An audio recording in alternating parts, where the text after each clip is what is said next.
First of all যে এখন কিন্তু পুরো বর্ষার মৌসুমও না, তেমন বৃষ্টিপাতও হচ্ছে না যে এক আধারে যে পানি এত বাড়ে। তো আমরা এখানে তো থাকি, এখানকার লোকাল, সেই হিসেবে অন্য অন্য সময় নদীতে আমরা এই সিজনে যে পানিগুলো দেখেছি তার থেকে এবার কিন্তু অনেকটাই বেশি।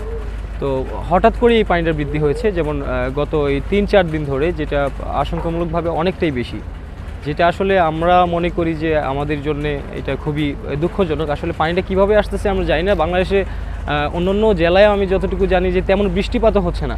আসলে এই পানিটা কীভাবে বা কোথা থেকে, যতদূর সম্ভব ইন্ডিয়া থেকে আসামের যে পানিটা, সেই পানি প্রবাহিত হওয়ার কারণে আমাদের বিভিন্ন দিকে সমস্যা হচ্ছে। আপনি ওই পাশে যদি একটু দেখেন যে নদীর যতটুকু পানি আছে এতটুকু পানি অন্য অন্য সময় থাকে না, এখন যেভাবে যে হারে বৃদ্ধি পাচ্ছে, এটা নিঃসন্দেহে বলা যায় এটা খুবই দুঃখজনক আমাদের জন্য, এবং খুব খারাপ একটা দুঃসহ সময় আমাদের পার করতে হবে। যতটুকু এখনই ইতিমধ্যে এই কয়েকদিনে পানিতে যে অবস্থা, আর এটা যদি আরেকটু দীর্ঘায়ু হয় তাহলে আমাদের সকলের জন্য, ঢাকাবাসীর জন্য খুব একটা দুঃসংবাদ বলে আমি মনে করি।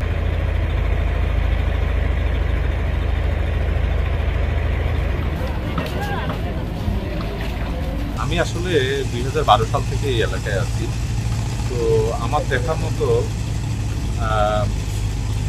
এর আগে 12 বছরে যতটুকু পানি হলো, এবার তার থেকে এখন পর্যন্ত 1.5 ফিট পানি বেশি হলো, প্রায় অলরেডি 1.5 ফিট বেশি হয়ে গেছে।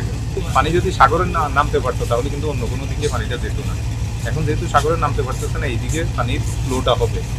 সো এখান থেকে আরও 5-7 দিনের মধ্যে হয়তো বা পানি আরও 2-3 ফিট পানি বেশি হয়ে যাওয়ার সম্ভাবনা। তো কোনো ক্রমে যদি বেড়িবাঁধগুলো বা সুইচ গেটগুলো যদি হয়, মানে যদি ড্যামেজ হয়, তাহলে কিন্তু ঢাকার ভিতরে পানি হয়ে যাবে। আর এখানে এখন যে অবস্থা আছে, এই অবস্থা প্রায় যদি বেড়িবাঁধ না থাকে, ঢাকার মধ্যে এখন 2 ফিট 2.5 ফিট পানি হয়ে যাবে। সো যদি আরও 2 ফিট বা 3 ফিট পানি উঠে, ঢাকার ভিতরে 3-4 ফিট 5 ফিট পানি হয়ে যাবে। সেটা আসলে অনেক বেশি দুর্ভোগের কারণ হবে, কন্ট্রোল করাটা ডিফিকাল্ট হবে ঢাকা সিটিতে।